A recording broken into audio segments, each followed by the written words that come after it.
Hey everyone, welcome back to Evil Shadow. Before we start tonight's story, I'd love to know, where are you listening from? Drop a comment below, and if you're enjoying the stories, make sure to like and subscribe. Now, let's get comfy and dive into the darkness. This unsettling tale takes us back to New Year's Eve in 2019.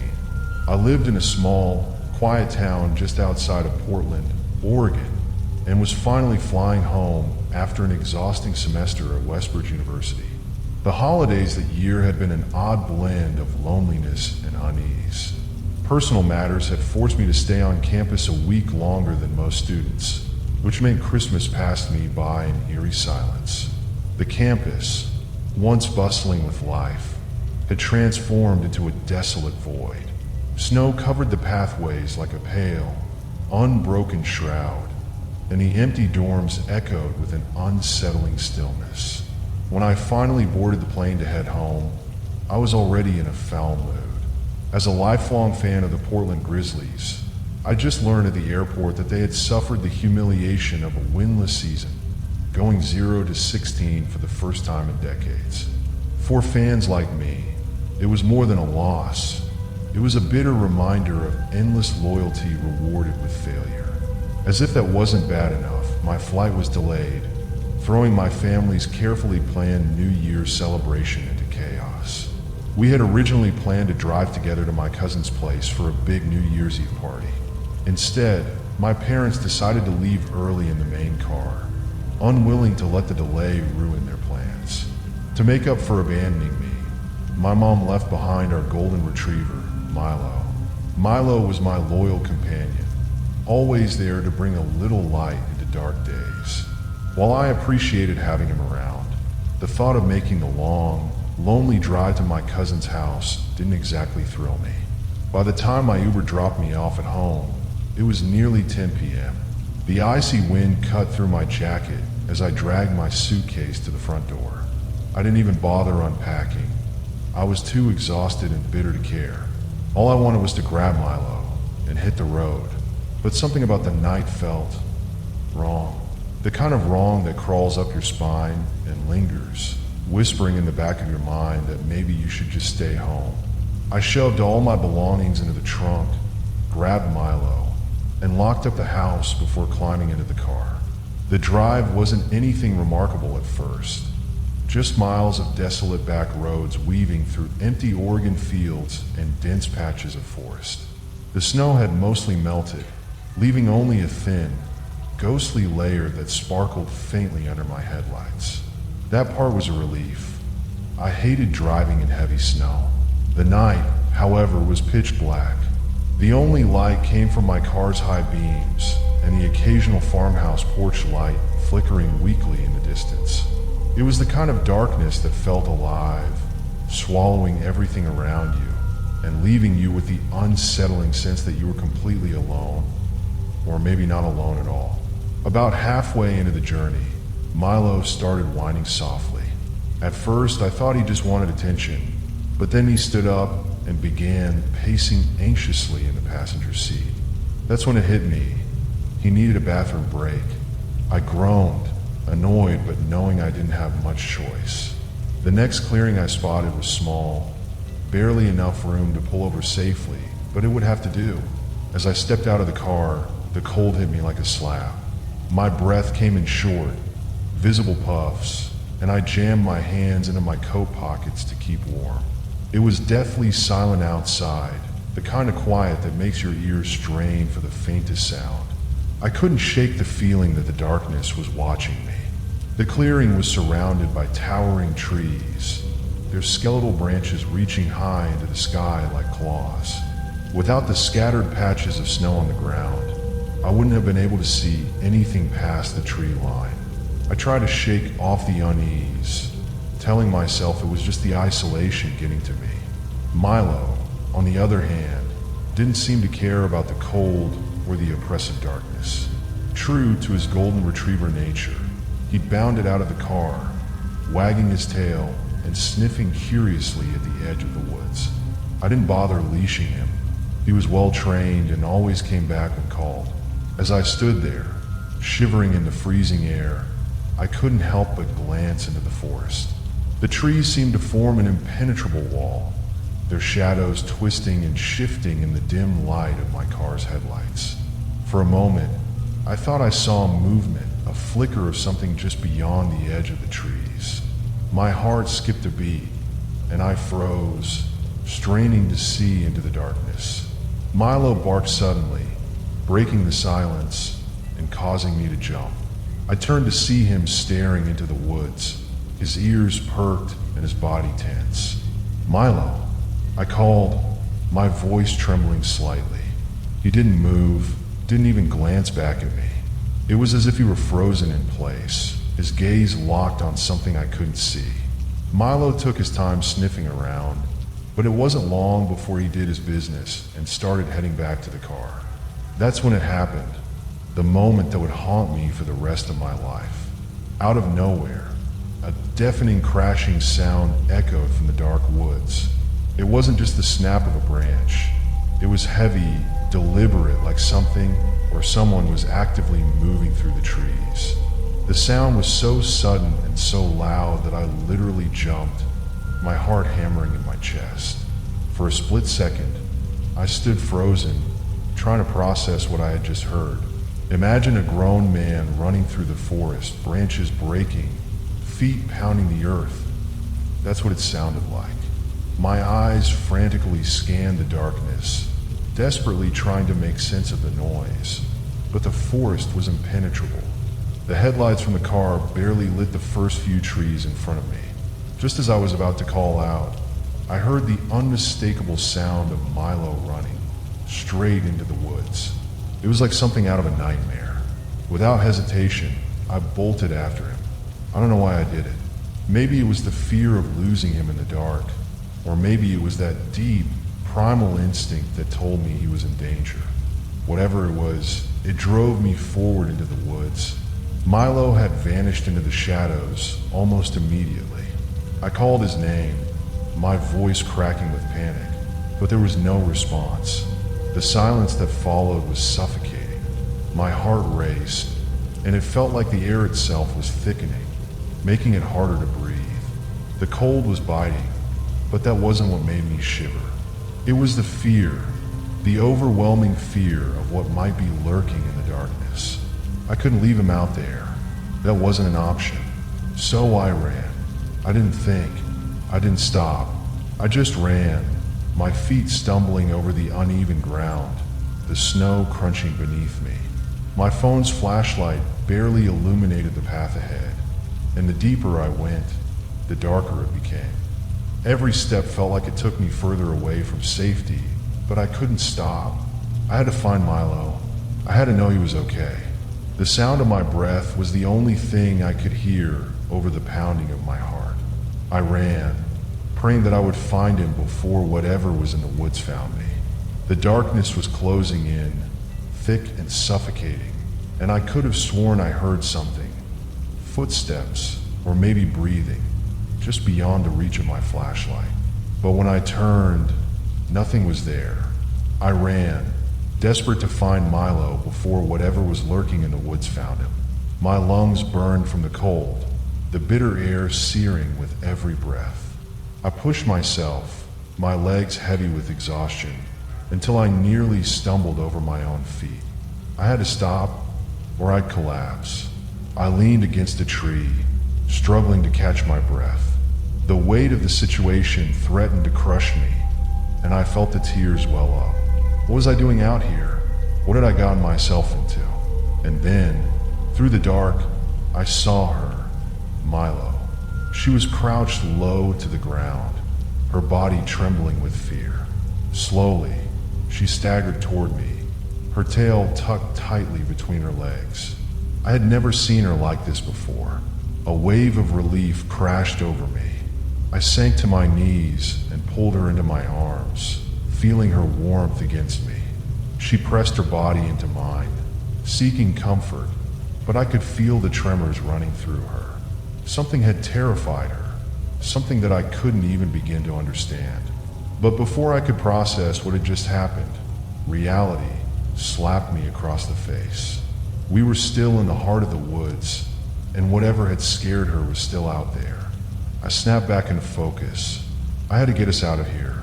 I stood up, my body shaking from the cold and fear, but I couldn't let myself falter. "Come on, Milo," I whispered, my voice hoarse. "Follow me." This time she obeyed. She stayed close, her body pressed against mine, as if her very survival depended on it. Together, we began the trek back toward the car, but I had no idea if I was even heading in the right direction. The woods had swallowed us whole, and the path back seemed as elusive as the shadows themselves. And then, the crashing sound came again. I spun around, heart leaping into my throat. The noise was loud, too loud, and it was coming from right behind us. There was no time to think. I didn't pause for a second. I just ran.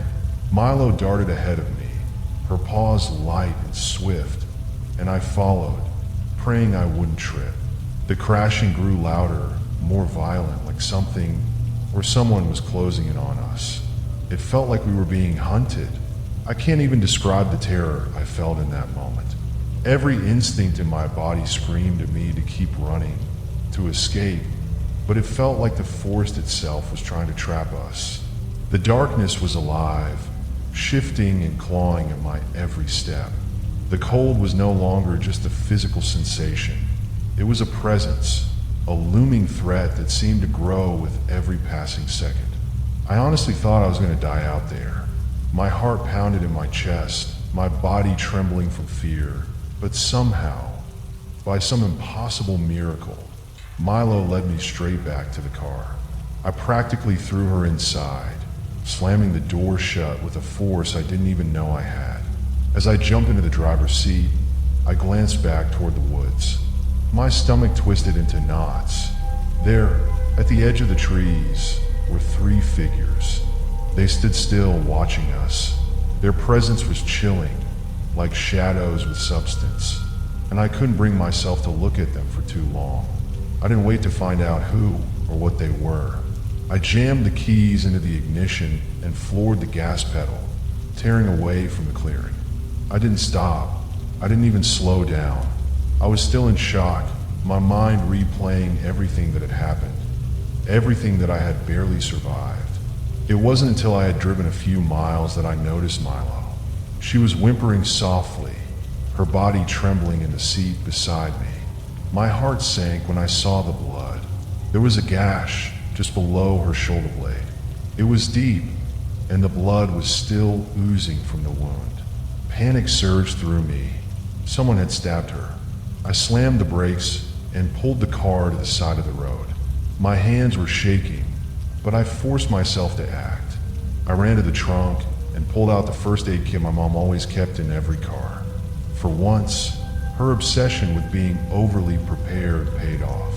I cleaned the wound as best I could, my heart breaking at every whimper she made. I wrapped it in gauze, trying to keep my hand steady. She flinched, and I worried I was hurting her, but I knew I had to do this. For the first time since the nightmare began, I felt a small sense of relief. It was over.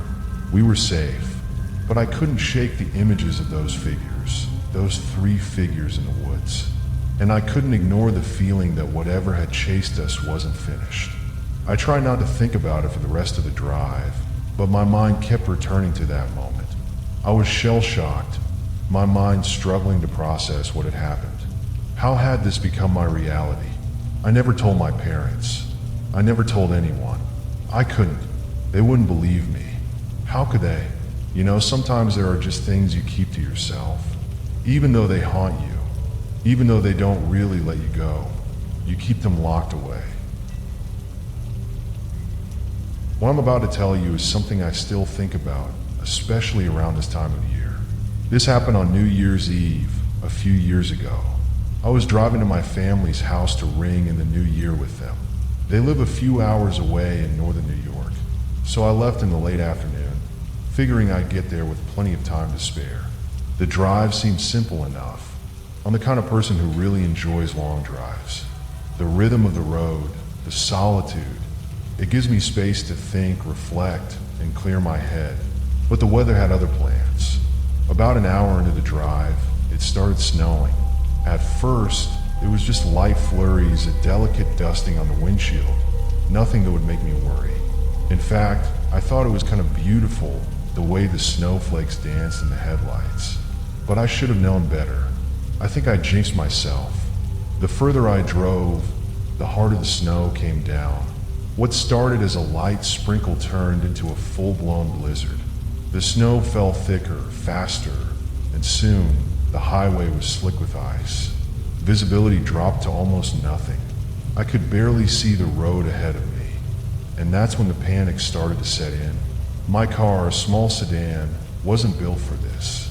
I could feel the tires slipping on even the smallest inclines, and that's when I knew I had to pull over. There was no point in risking my life for a few more miles.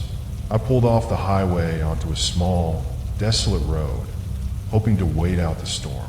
The wind howled like something alive, and the snow was coming down in thick sheets now, covering everything.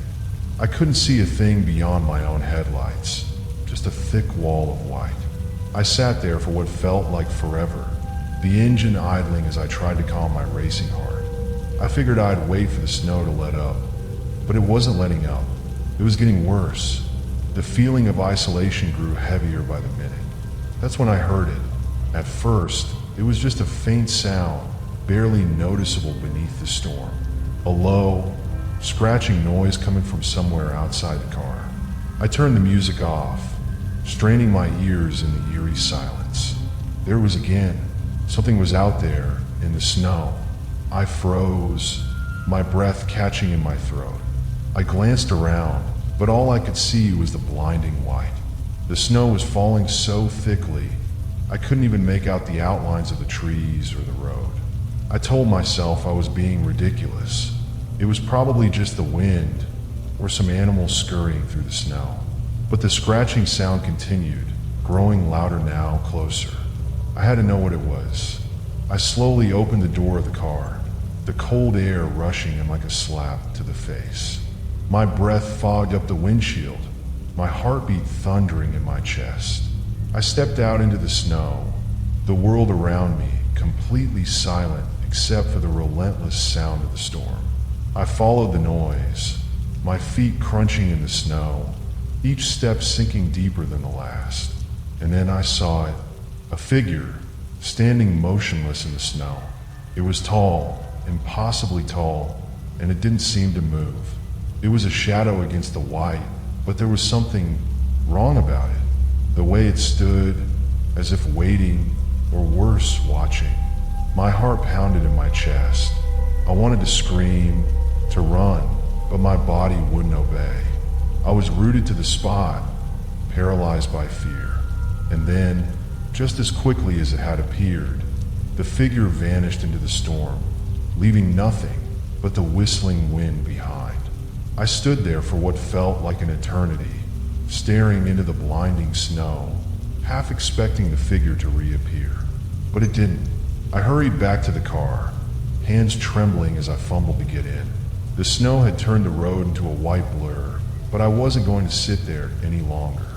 I started the engine and drove off, my mind racing, my heart still in my throat.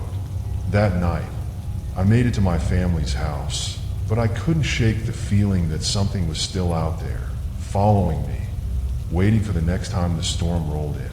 It was my fault for not planning the drive better. I cursed myself for not checking the weather before I left. The storm had come out of nowhere, and now I was stuck. I found a spot on the shoulder far enough off the road to avoid passing cars, though there weren't many to begin with. Most people had the sense to stay off the roads in this kind of weather. I texted my parents to update them about my situation. They were worried sick, and I tried to reassure them, but honestly, I wasn't too sure myself. The storm felt wrong. It had this suffocating quality, as if it was keeping me trapped, forcing me to stay in one place longer than I wanted to. I figured I'd wait it out, just for a little while. Surely, the snow would ease up soon, right? But it didn't. It only seemed to grow worse, the flakes coming down in thick, heavy sheets, piling up around the car and covering the road ahead. The wind howled and moaned, clawing at the windows, and the temperature seemed to drop even further. After about an hour, I realized I wasn't going anywhere that night. The snow had swallowed the road, and there was no way I could keep driving in this. I called my dad, told him what was going on. He offered to come out and get me, but I told him it was a death wish. There was no way he'd make it. The snow was relentless, and the visibility had dropped to near zero. If the snow doesn't let up, I'll call the police, I told him, though I hated the idea of it. I didn't want to get the authorities involved, but I knew it was my only option if things got worse. My dad reluctantly agreed, though I could hear the worry in his voice. I really didn't want to call the police. I didn't have AAA either, so that was out of the question. I told myself the storm would pass. It had to, but as the minutes ticked on, the silence outside grew heavier, the storm unrelenting. It was as if the world outside had disappeared completely under the white blanket of snow. The thought of spending the night in the car made me uneasy. The cold crept in from every direction. I was starting to lose track of time, but I could feel my body growing more and more tense. I didn't want to run out of gas trying to keep warm, and I was worried about draining the battery if I kept the lights or the heat on too long. I kept the engine running in short bursts, turning it on and off, trying to conserve as much as I could. The warmth from the heater only lasted so long before it was overtaken by the biting cold seeping in through the windows. I sat there, staring into the thick snow, trying to listen for any sound of life outside, but all I could hear was the wind and the faint hum of the engine. Then, just when I thought I was starting to lose my mind from the isolation, I heard it. A faint scraping sound like something dragging along the ground. It was distant at first, barely audible over the storm, but it kept coming closer. I froze, my heart pounding in my chest. I strained my ears, trying to make sense of the noise. It wasn't the wind. It wasn't the snow. I looked around frantically, but all I could see was the blinding white of the storm. And then I saw it, a dark figure, standing at the edge of the snowstorm. At first, it was just a silhouette, barely visible against the swirling snow. But as it moved, I saw it more clearly, a person, or something like a person, walking slowly toward my car. My breath caught in my throat. I couldn't move. I couldn't even think. I didn't know who or what it was, but I knew one thing for sure. I wasn't supposed to be here. That's when the figure stopped, standing motionless, as if it had been waiting for me all along. My mind raced, and I had this sudden urge to flee, but I couldn't tear my eyes away. It just stood there watching, waiting. I didn't know how much time passed, but the figure was still there. I could feel my pulse in my throat, my hands shaking uncontrollably. I told myself I had to call for help, that I needed to get out of there. But I couldn't bring myself to make a sound. And then, as quickly as it had appeared, the figure disappeared back into the storm, vanishing like a shadow swallowed by the snow. I sat there in stunned silence, trying to make sense of what I'd just seen. My mind was racing, but I couldn't make it stop. I didn't wait around to figure out what had just happened. I started the car and drove off, my hands white-knuckling the wheel, praying the whole time that I hadn't seen what I thought I had. The wind howled outside, and I could feel the weight of the isolation pressing down on me. The snow was relentless, blanketing everything in sight, and it felt like the world was slowly swallowing me whole. I was beginning to feel the creeping sensation that something was wrong, when suddenly I caught a glimpse of headlights slicing through the storm in my rearview mirror. For a moment, my heart soared. A snowplow. I was saved. I quickly rolled down the window, my fingers stiff with the cold, and the driver leaned out from his cab. He was an older guy, probably in his late 50s. His face was rugged, worn from years of battling the elements, his skin weathered and rough, like he'd spent decades working through storms just like this one. He wore a thick jacket, and a black knit hat was pulled low over his ears. I remember thinking how deep the lines on his face were, as if time itself had carved its mark on him. I expected him to offer some words of comfort, maybe a quick reassurance that I'd be fine, but instead, he just stared at me. His eyes were cold, dark, and unblinking, as if he were trying to read something in me that I hadn't said. Finally, after what felt like an eternity of silence, he spoke. "You okay?" His voice was rough, gravelly, like someone who had smoked too many cigarettes over the years. It wasn't comforting. It was off-putting. There was something in the way he said it that made my skin crawl. I don't think my car can handle this," I replied, trying to keep my voice steady, but I could hear the edge of uncertainty creeping in. "The storm's getting worse." He nodded slowly, his gaze never leaving me. "You won't get far in a storm like this, especially not with a car like that." His eyes flicked over to the back seat, scanning it carefully, as if he were searching for something. I froze, my heart pounding in my chest. Why was he looking at my back seat so intently? Was he checking to see if someone else was in the car? Or was he just curious? Before I could say anything, he offered something I wasn't expecting. "I can give you a ride. Get you out of here." I paused, my breath catching in my throat. I didn't know him. I didn't trust him. But I was stuck, and the storm was getting worse. I wanted to say yes. I wanted to feel safe.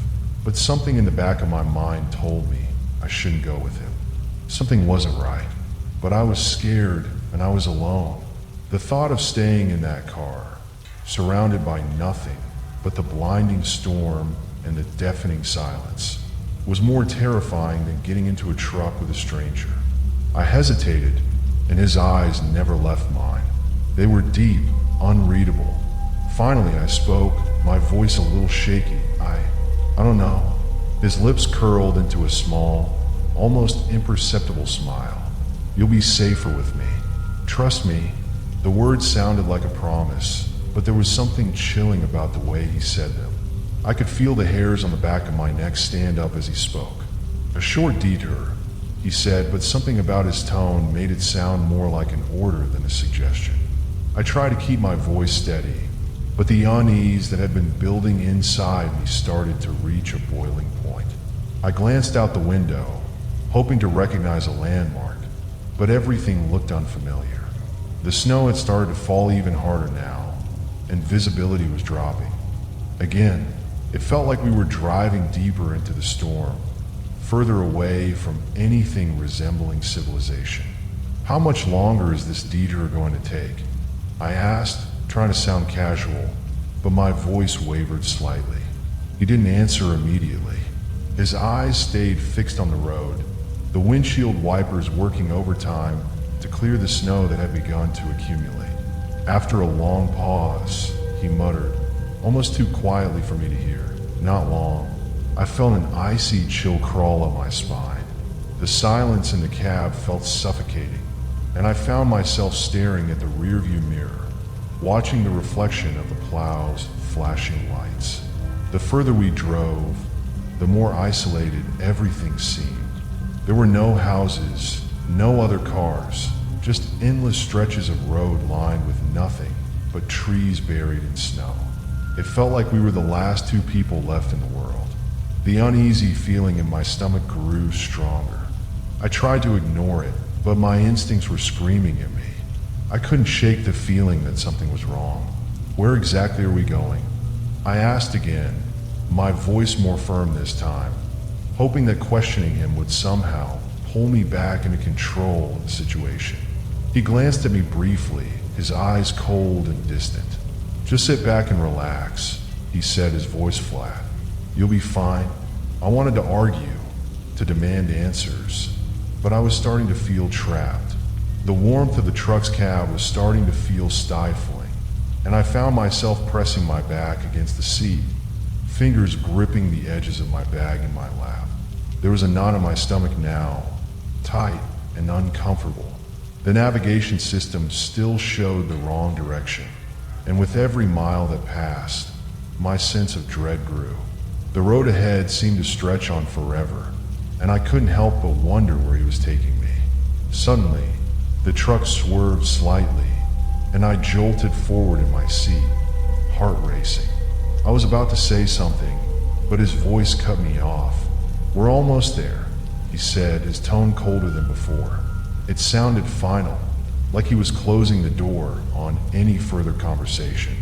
I looked out the window, but all I could see was an endless expanse of trees and snow.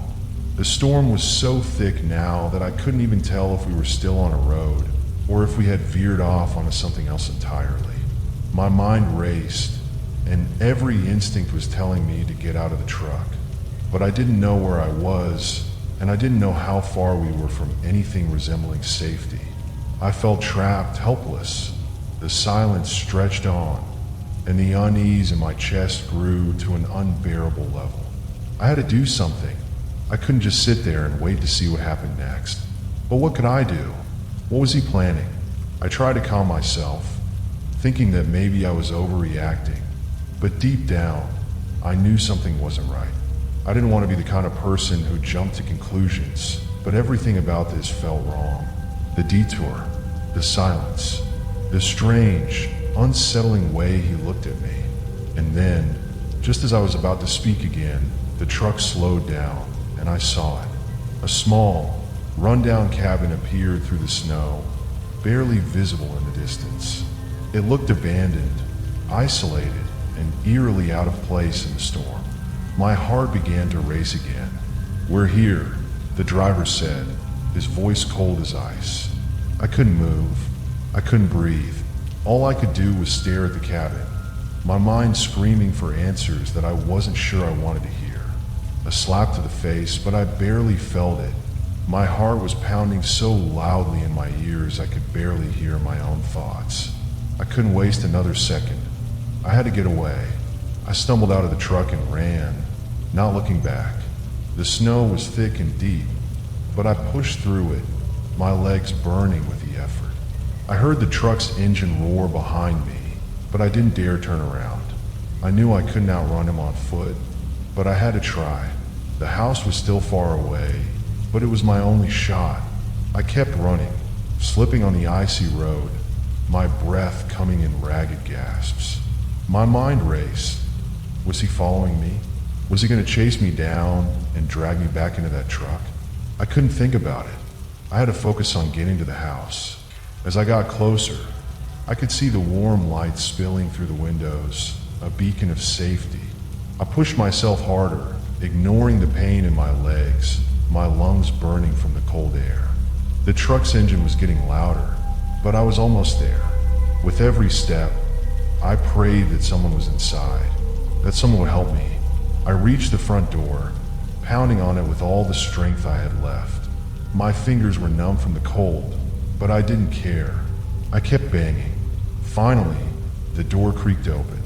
A face appeared in the crack, and I practically collapsed against it, gasping for air. "Help," I choked out, my voice shaking. "Please, someone help me." The person on the other side hesitated for a moment, then opened the door wide. It was an older woman, her face lined with age and worry, but she didn't ask any questions. She just pulled me inside and slammed the door behind me. "Are you okay?" she asked, her voice tremulous with concern. I nodded, but I couldn't form the words. I was shaking uncontrollably now, my body still buzzing with adrenaline and fear. My mind was a blur. I just needed to get away from him. I needed to be safe. The woman didn't wait for me to answer. She led me to a room in the back of the house, telling me to stay there while she called the police. I could hear the urgency in her voice, and for the first time in what felt like forever, I felt a tiny spark of hope. Maybe I was going to make it out of this after all. I sat in the small room, my heart still racing, my thoughts swirling. I could still hear the sound of the truck's engine in my head, that deep, rumbling growl that had followed me for what felt like an eternity. But now, it was fading, growing quieter and quieter as the minutes passed. I didn't know what had been going through that man's mind, but I was certain of one thing. He hadn't intended to help me. He had been taking me somewhere I didn't want to go, somewhere I would never have made it out of. The door opened, and the woman returned, her face filled with relief. "The police are on their way. They'll be here soon," she said, her voice soft with reassurance. I nodded, but I couldn't bring myself to speak. I just sat there, shaking, trying to process everything that had happened. It wasn't until much later that night, after the police had arrived and I had finally been able to leave the house, that I realized how close I had come to something far worse. The man's truck was found abandoned, miles away from where I had been picked up. They never found him, and I don't know if I'll ever know who he was or what his intentions were. But I'll never forget that feeling, the gut-wrenching terror that had plagued me as I sat in that truck, watching the snow swirl around me, knowing I had made a terrible mistake. It was a New Year's Eve I'll never forget, and one that still haunts me whenever I think about it. It chills me to the core to imagine what that man might have done if I'd stayed inside, trusting his word. What if I'd been too scared or too polite to make a run for it? I might not have made it out. Every time I hear a snowplow, I can feel that knot tighten in my stomach. It was the scariest moment of my life, and I can't shake the feeling that something worse could have happened if I hadn't trusted that uneasy feeling in my gut. I learned a hard lesson that night. Always trust your instincts, no matter how crazy they may seem. That snowstorm was the least of my worries. I'll never forget the man's eyes, or that feeling of being trapped with nowhere to run. I haven't driven in the snow since that night, and I don't think I ever will. It's not just the snow that scares me anymore. It's the reminder that there are people out there who don't always have your best interest at heart. I would pack everything up and headed out to one of the quieter lakes about 45 minutes from town. It was a familiar spot, not too far from where my dad had taken me growing up. The lake was always tranquil, away from the loud celebrations, perfect for a peaceful night of fishing. We got there around 4 p.m., just as the sun was setting. The air was frigid, sharp enough to cut through layers of clothing, but we were all used to it by now. The truck's headlights illuminated the snow-covered lake as we set up camp. Nate and Trevor handled most of the heavy lifting, while I helped drill the holes in the ice. As the darkness settled, we huddled around the portable heater inside the tent, chatting and occasionally checking the ice fishing lines. The cold was biting, but the camaraderie kept us warm. It felt good, this tradition, like keeping a part of my father alive in the rituals we had carried on. We had a few drinks, swapped stories, and watched the ball drop on TV via a small portable screen. But just after midnight, when the mood was starting to settle into a comfortable silence, things began to feel off. It wasn't anything that could be explained at first. We heard a noise, distant but distinct. At first, we thought it was just a snowmobile or another group of fishermen out on the lake. But the sound grew louder, something heavy breaking the ice, followed by what sounded like dragging, almost shuffling steps. We all stopped talking, listening intently. It was too far to make out what it was, but it wasn't the sound of an animal either.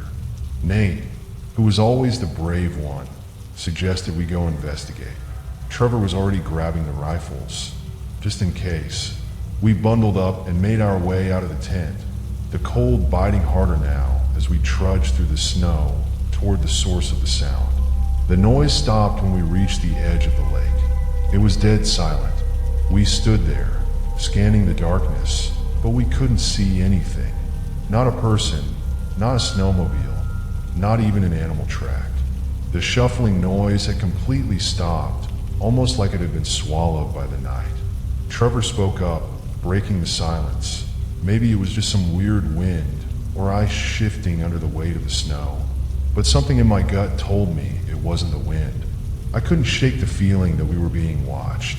We stood there, scanning the lake, the forest edge, but there was no sign of life.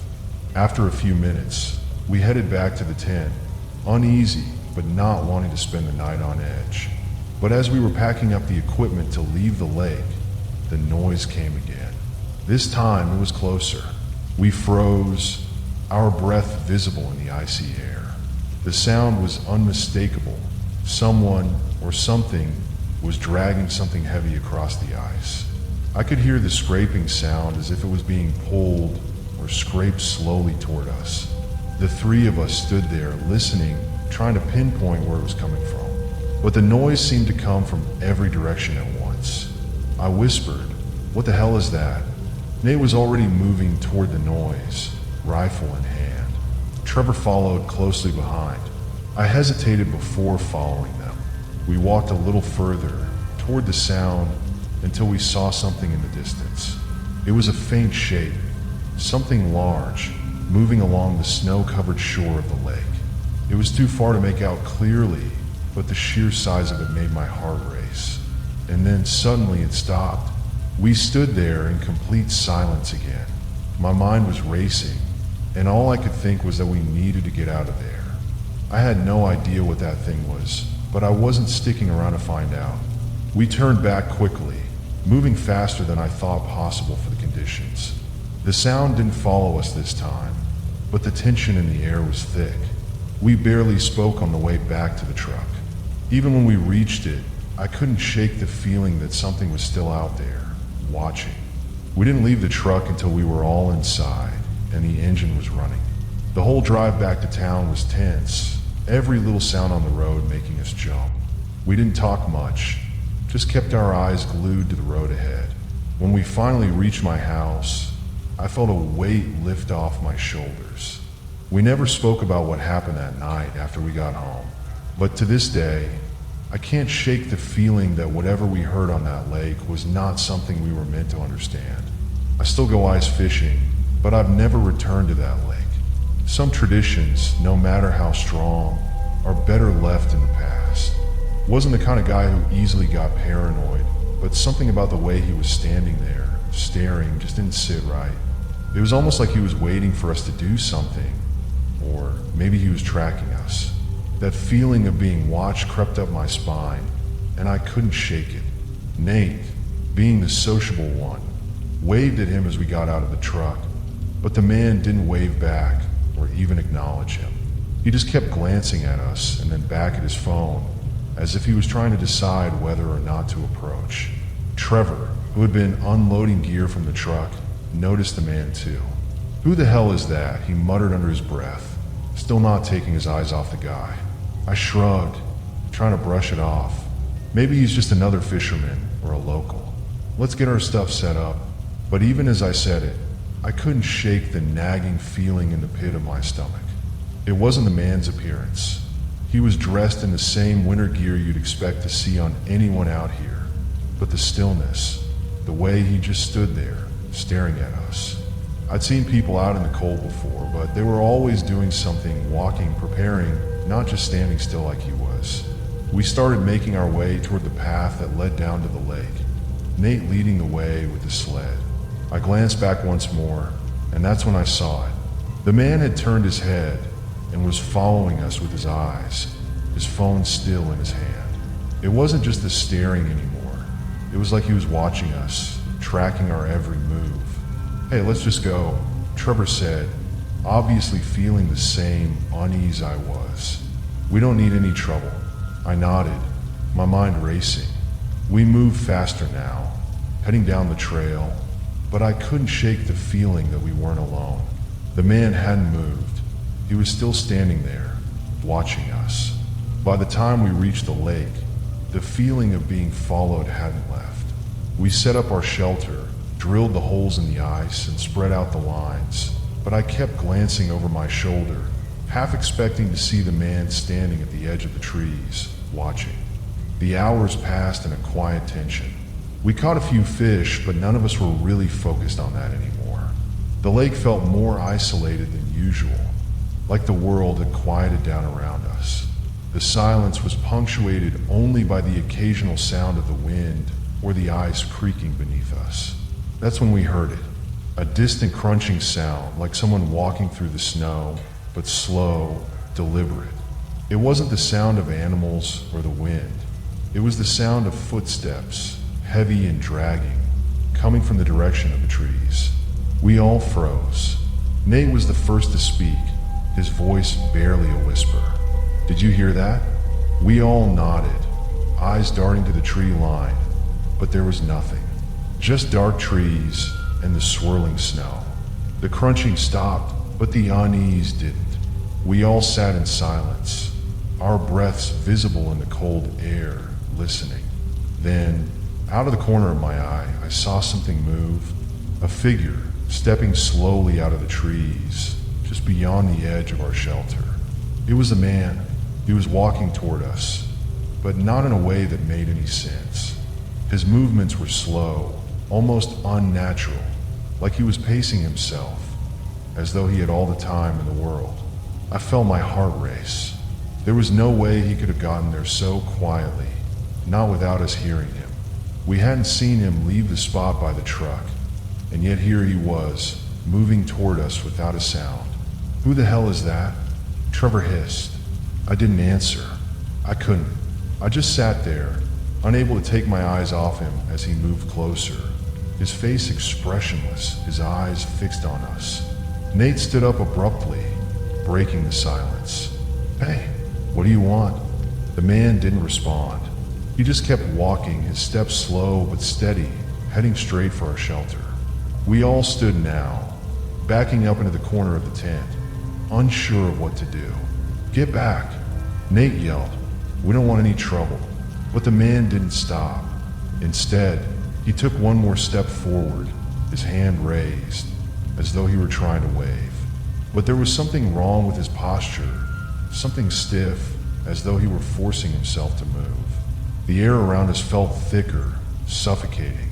The snow had started falling harder again, swirling around in a way that made it hard to see clearly. But there was no mistaking the figure in front of us. That's when I realized something. His movements weren't natural. It wasn't like he was walking, it was more like he was dragging himself, as though he were fighting against the snow with each step. His legs seemed to bend at odd angles, like they weren't functioning properly. Panic surged through me. I shouted, "Run!" We bolted from the shelter, not looking back, heading for the truck as fast as we could. The crunching of his footsteps grew louder, faster, but we didn't stop. We didn't even hesitate. We reached the truck, jumped in, and slammed the doors shut. We didn't talk much on the way back. The drive was tense, the air thick with the fear we didn't want to acknowledge. When we finally reached town, we didn't even stop to unpack. We just went our separate ways, shaken and silent. To this day, I don't know who that man was or what he wanted, but I'll tell you this much. I've never gone back to that lake. Some places are better left forgotten, and some traditions are better left behind. Standing there, staring at us, the man who had led us there stopped abruptly, his eyes flicking nervously between us and the two figures. A cold shiver ran down my spine. The men didn't look like they'd been fishing. They were too still, too quiet. They were dressed in dark, bulky winter coats, their faces partially obscured by scarves and hoods. But even without seeing their faces clearly, something about them felt wrong. I glanced at Trevor, who was already looking around, his eyes darting from one person to the next. Nate, who had been walking ahead, stopped too, his body tensing up. "What's going on?" he asked, his voice low, but the man who had been leading us only shook his head, his eyes wide with fear. "They're back," he muttered, almost to himself, but loud enough for us to hear. "They're back again." I didn't understand what he meant. "Who's back? What are you talking about?" I asked, but the man didn't answer. Instead, he took a step back, his shoulders hunched, as if he were preparing to run. Then, one of the men by the lake spoke. His voice was cold, detached, and it made my skin crawl. "You shouldn't have come," he said, his words slow and deliberate. We froze, every instinct screaming at us to turn around and leave, but we couldn't move. It was like something was holding us in place. The man's tone was unsettling, like he knew something we didn't, something we weren't supposed to know. Before we could react, the two men began to move toward us, their steps heavy and deliberate. I felt a knot form in my stomach, and my first thought was to run, but my feet wouldn't obey. I wanted to scream at my friends to move, but my voice caught in my throat. The man who had led us here seemed to recognize the danger too. He looked at us, his face pale, as though he was seeing the situation for the first time. "You need to go," he said, his voice shaking. Now, but it was too late. The men were closing in, and we were completely surrounded. My heart was pounding in my chest, adrenaline flooding my veins, but I couldn't shake the feeling that whatever was happening, we weren't meant to be a part of it. In the distance, I could hear the ice creaking, the wind picking up, but it felt like everything around us was frozen in place. The men didn't seem human anymore, not in the way they moved, not in the way they looked at us. It was like they were waiting for something we didn't understand. I heard a whisper, barely audible over the wind, but it was enough to send a chill down my spine. "You shouldn't have come here," the voice said again. And this time, I realized it wasn't just one person speaking. It was all of them, their voices blending together in a strange, eerie harmony. Something was very wrong, and I knew we needed to get out of there, but the fear had rooted us to the spot. And then, as quickly as it started, it was over. The men stopped in their tracks, as if they had been waiting for something, and then they turned, disappearing into the trees without a word. I don't know why we didn't run then. Maybe it was the shock, or maybe we were just too stunned to move, but we didn't. We just stood there, looking at the spot where the men had vanished, unsure of what had just happened. After what felt like an eternity, Trevor was the first to break the silence. "What the hell was that?" he whispered, his voice shaky. Nate didn't answer. He just turned around, and without a word, we all started walking back, but it was slow, deliberate, like we were afraid to turn our backs completely. By the time we made it back to the truck, the sun had started to set, casting long shadows over the snow.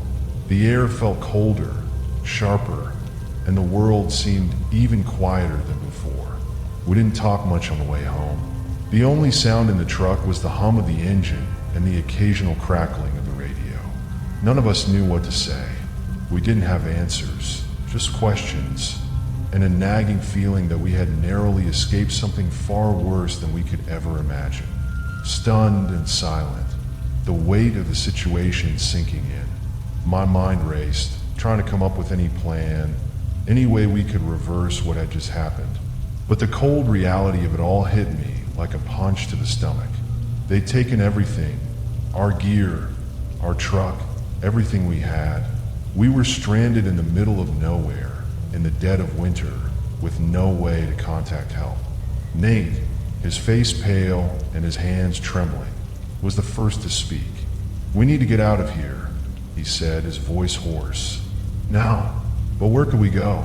We were miles from civilization, and even if we started walking, we'd freeze to death before we found anyone. The nearest town was hours away, and we had no idea which direction the men had gone or if they were still watching us from the trees. Trevor shook his head, his breath coming out in visible puffs in the freezing air. "We can't just sit here. We need to make a plan." His eyes flicked nervously around the woods, as if expecting the men to come back at any moment. I swallowed hard, trying to push down the panic rising in my chest. "We're not going to survive out here without a plan. We need to get to the truck," but I stopped myself, realizing how foolish that sounded. The truck was gone, and even if we could somehow track it down, who knew what else they had taken or what they'd done to it? After a few moments of tense silence, Nate finally spoke up again. "We need to find shelter. We can't just wander around in the dark." Trevor nodded, already scanning the area. "There's an old cabin near here. I've been there a couple times in the past. It's a bit of a hike, but it's warm and it's got some supplies." Without waiting for confirmation, Trevor started toward the trees, his steps quick and determined. We followed, not bothering to speak anymore. We all knew what was at stake. The air seemed colder now, sharper, like it was biting at our skin as we trudged through the snow, each step feeling heavier than the last. The woods were eerily quiet, the only sound the crunch of our boots in the snow. The tension was palpable, each of us constantly looking over our shoulders, expecting to hear footsteps or see shadows moving in the trees. Every crack of a twig made my heart jump, but after what felt like an eternity of walking, we finally spotted the cabin. It was small, tucked away in a clearing, barely visible unless you knew where to look. Trevor led the way to the door, pushing it open with a creak. Inside, the warmth hit us immediately, though it wasn't much, just a few scattered blankets and a small wood stove in the corner. It wasn't luxurious, but it was shelter. We collapsed inside, trying to catch our breath and process what had happened. The adrenaline was wearing off, and the reality of our situation was starting to set in. We had no truck, no way to get out, and no one knew where we were. Nate sat down against the wall, his hands shaking as he rubbed his face. "What the hell do we do now?" he muttered.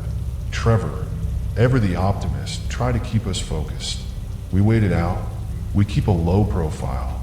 In the morning, we head out and try to find help, but I wasn't so sure.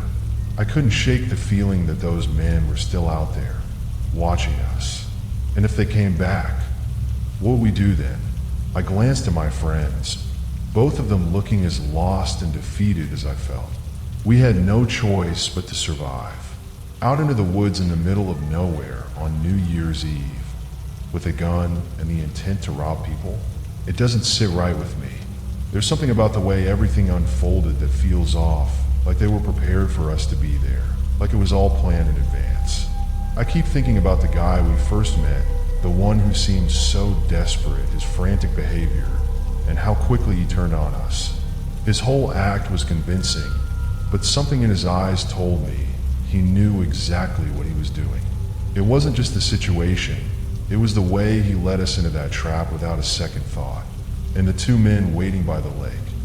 How did they know we'd come running, just as we did? It felt like they were expecting us. Even now, every time I close my eyes, I see those three men and the gun pointed at me. I feel a chill, even in the warmth of my house. I can't get the image of their faces out of my mind, or the way they laughed when we handed over everything. Trevor still insists it was just a bad coincidence, but I don't know. The whole thing feels like more than that, like we were bait in a much larger game. Maybe it was just a robbery, or maybe they were watching us longer than we realized. Either way, I don't think I'll ever truly feel safe in the woods again. Not without looking over my shoulder, wondering if someone's waiting in the trees, ready to strike.